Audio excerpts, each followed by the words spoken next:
अस्सलामु अलैकुम वरहमतुल्लाहि वबरकातुहू everyone. I hope you all are doing good.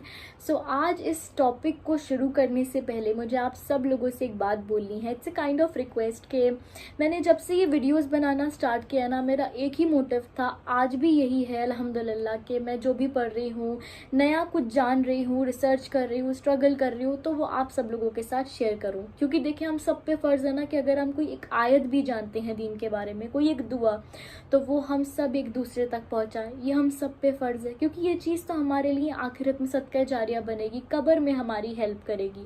सोचे हमारी वजह से अगर किसी ने एक दुआ याद कर ली, कोई कुछ गलत कर रहा था सही करने लगा, बेशक हिदायत देने वाली ज़ात तो अल्लाह ताला की है, हम तो बस एक ज़रिया है, कोशिश कर रहे हैं, अल्लाह बस उसे कबूल कर ले। तो हम एक दूसरे के लिए एक बेहतरीन फ़ायदेमंद होने वाला एक ज़रिया तो बन ही सकते हैं। तो मैं यही रिक्वेस्ट है मेरी कि अगर आप इस वीडियो में कुछ भी नया जान रहे हैं, कोई छोटी से छोटी चीज़ क्यों ना हो, तो वो आप आगे भी शेयर करें, सो दैट हम ज़्यादा से ज़्यादा अवेयरनेस इस चीज़ के बारे में फैला सकें। क्योंकि आपको वीडियो के टाइटल से तो पता चल ही गया होगा, इट्स अबाउट पसंद की शादी। तो जहाँ शादी वर्ड आता है ना, ये किसी की ज़िंदगी का सवाल होता है, हम सब की। तो हो सकता है आप किसी की हेल्प कर सके, कोई कुछ चीज़ नहीं जानता है, कुछ गलत कर रहा है, तो वो सही कर ले। क्योंकि दीन के बारे में तो हम जितना जानेंगे ना उतना कम है। इतनी नॉलेज है कि हर बार ऐसा लगता है अरे इतना कुछ है, हम तो कुछ भी नहीं जानते। तो हम सब सीख रहे हैं और यही कोशिश करनी है कि हम सब दूसरों को भी सिखा सके, एक ज़रिया बन सके, कोशिश कर सके। तो यस, बिस्मिल्लाहिर्रहमानिर्रहीम, हम आज का जो ये टॉपिक है ये शुरू करते हैं। सो पसंद की शादी, जब ये वर्ड आता है, ये स्टेटमेंट आती है पसंद की शादी, तो काफ़ी लोगों के मिसकंसेप्शंस होते हैं, काफ़ी सवाल होती हैं, अलग अलग तरह की सोच होती है। तो मेरे पास ना इंस्टाग्राम पे काफ़ी क्वेश्चंस आते हैं इस चीज़ को लेके। सबसे ज़्यादा कॉमन ये कि पसंद की शादी अलाउड है नहीं है इस्लाम में, हलाल है या हराम है, कर सकते हैं नहीं कर सकते हैं। तो मैंने पढ़ा इस चीज़ के बारे में और मैं काफ़ी टाइम से सोच रही थी कि इस पर वीडियो बनाई जाए, तो अल्हम्दुलिल्लाह आज मैं बना रही हूँ। सो सबसे पहला जो इसका जवाब है वो एक एग्ज़ाम्पल है। समझ लें कि आपको किसी मंजिल पे पहुँचना है और मंजिल सोच लें शादी है, ठीक है। तो हर चीज़, हर मंजिल तक पहुँचने के लिए ना दो रास्ते होते हैं, एक सही रास्ता होता है, एक गलत रास्ता होता है। अब सही गलत रास्ता हम हलाल या हराम में ले सकते हैं।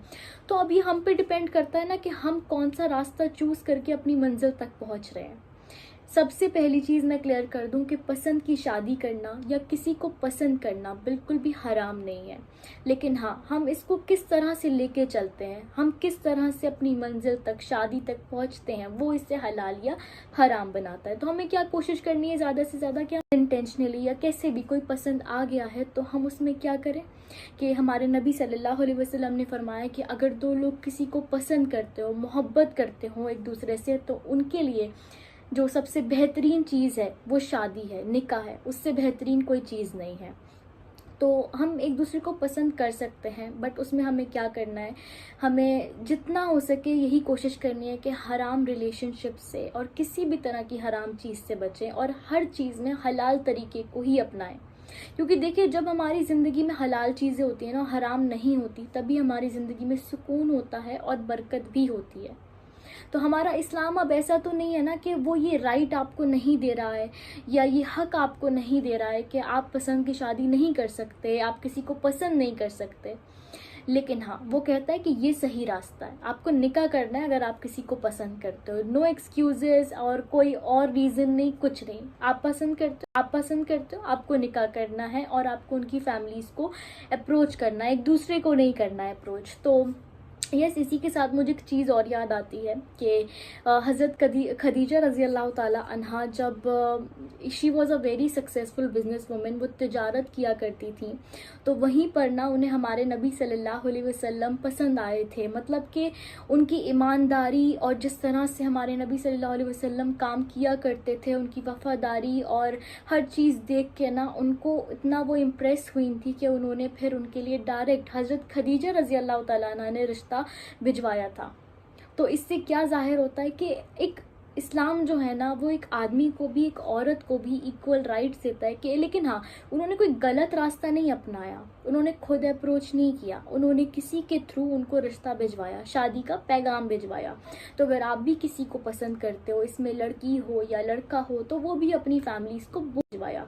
तो अगर आप भी किसी को पसंद करते हो, इसमें लड़की हो या लड़का हो, तो वो भी अपनी फैमिलीज को बोल सकते हैं। ये तरीका है किसी चीज़ को हलाल करने का और उसको अपनी सही तरह से सही मंजिल तक पहुंचाने का। And do you even know कि जब हज़रत खदीजा रज़ी अल्लाह ताला अन्हा की और हमारे नबी सल्लल्लाहु अलैहि वसल्लम की जब शादी हुई, जब उन्होंने शादी का पैगाम भेजा ना, तो she was 40 years old and हमारे नबी सल्लल्लाहु अलैहि वसल्लम ही वॉज 25 ईयर्स ओल्ड।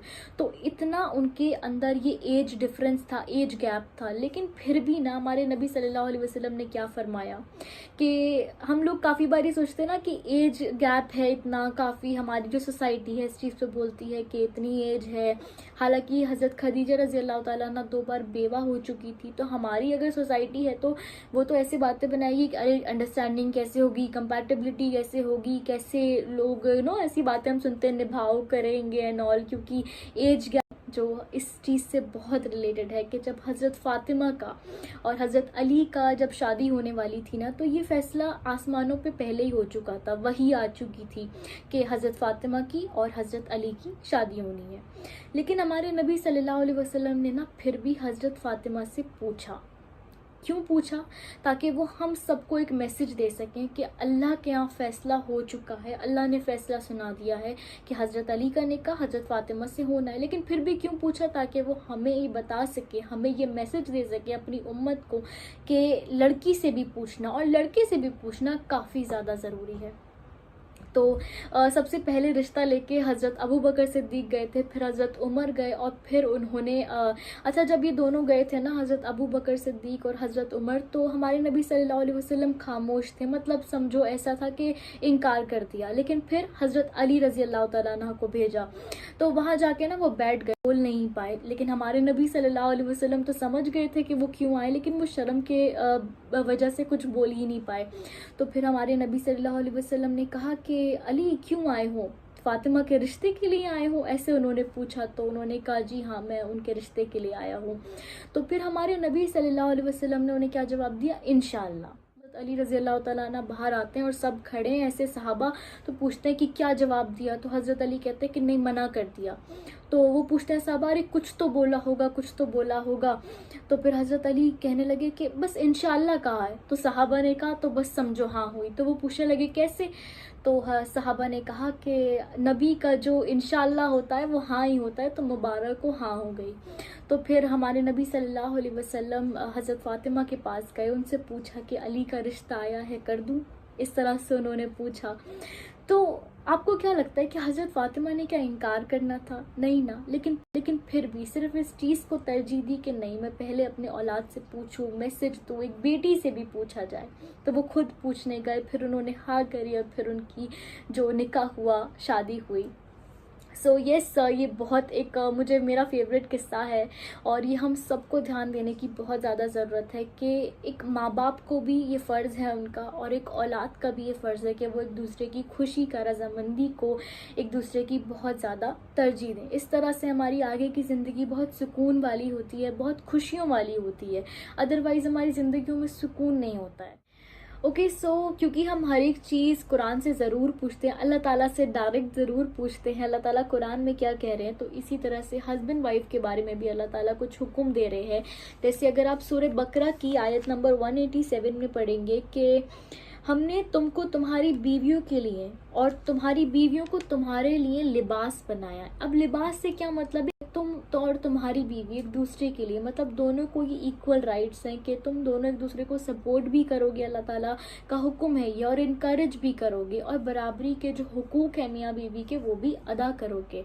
तो इस तरह से क्या होता है, एक ब्यूटीफुल जो एक रिलेशन है हस्बैंड वाइफ का वो मेंटेन हो सकता है, राइट।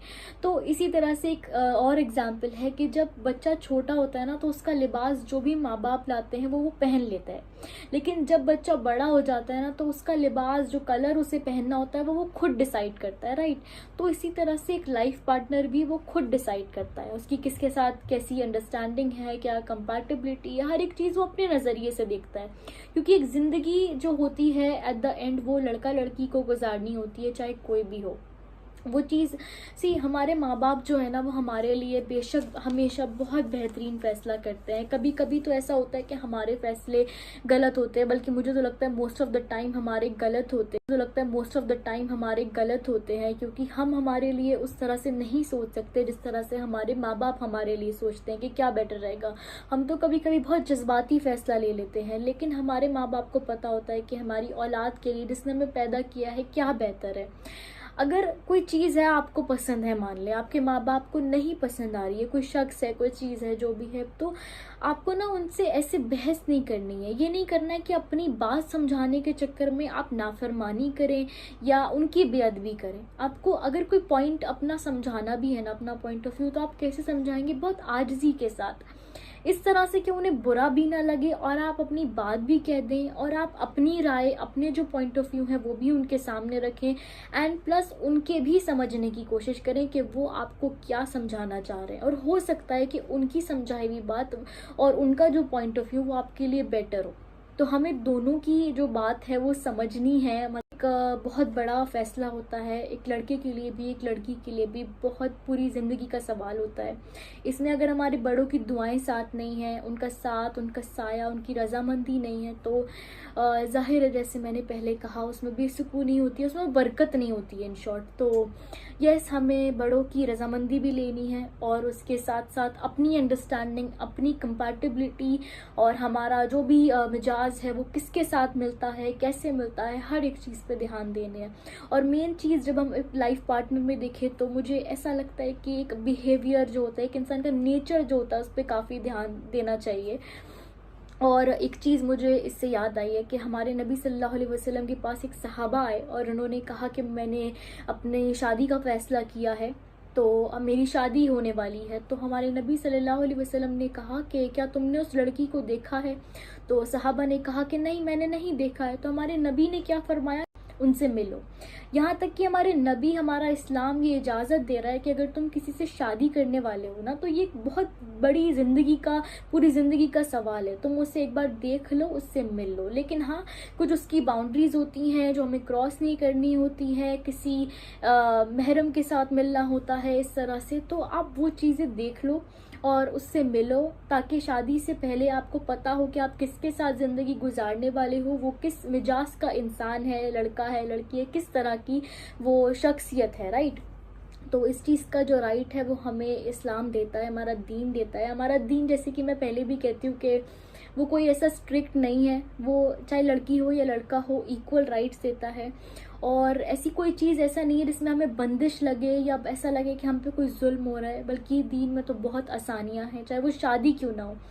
ऐसा होता है कि हम खुद ना अपने लिए एक शादी में ही देख लें, काफ़ी मुश्किलें हम खुद पैदा देते हैं कभी कभी के बच्चे। फिर क्या होता है कि हम देखते हैं ना, आजकल ज़्यादा से ज़्यादा लोग हराम रिलेशनशिप्स की तरफ ज़्यादा जाते हैं, क्योंकि निकाह जो होता है ना, वो करना हम ज़्यादा मुश्किल कर देते हैं कि हम इस कास्ट में नहीं करेंगे, हम यहाँ नहीं करेंगे, हम ऐसे शख्स से नहीं करेंगे। तो क्या हुआ, ये मुश्किल हो गया निकाह, और फिर शादी का फिर वो प्रोसीजर जो होता है वो मुश्किल हो गया। तो इस तरह से लोग फिर क्या चूज़ करते हैं, इजी रास्ता अपना लेते हैं, हराम रास्ता अपना लेते हैं। और हो सकता है ज़्यादातर क्या होता है कि जो हराम रास्ता होता है ना, वो करने में आसान होता है पर रिजल्ट उसके अच्छे नहीं होते हैं। उसमें फिर बाद में क्या होता है कि हम जो चीज़ें ज़्यादातर सुनते हैं कि धोखा, वादा खिलाफ़ी, तकलीफ़, यही सब उसके रिज़ल्ट होते हैं ना, उसमें सुकून और फिर वो बात का रोना। तो इट्स बेटर हम उस बात के रोने से बच जाएं, हलाल रास्ते को अपनाएं। अगर हमें लगता है किसी की इंटेंशंस प्योर हैं और ये हम शादी के लिए इसको कंसिडर कर सकते हैं, तो अपनी फैमिली को बोलें, और फैमिली भी अपनी औलाद के लिए, जो पेरेंट्स हैं, वो इतनी गुंजाइश दे, आसानी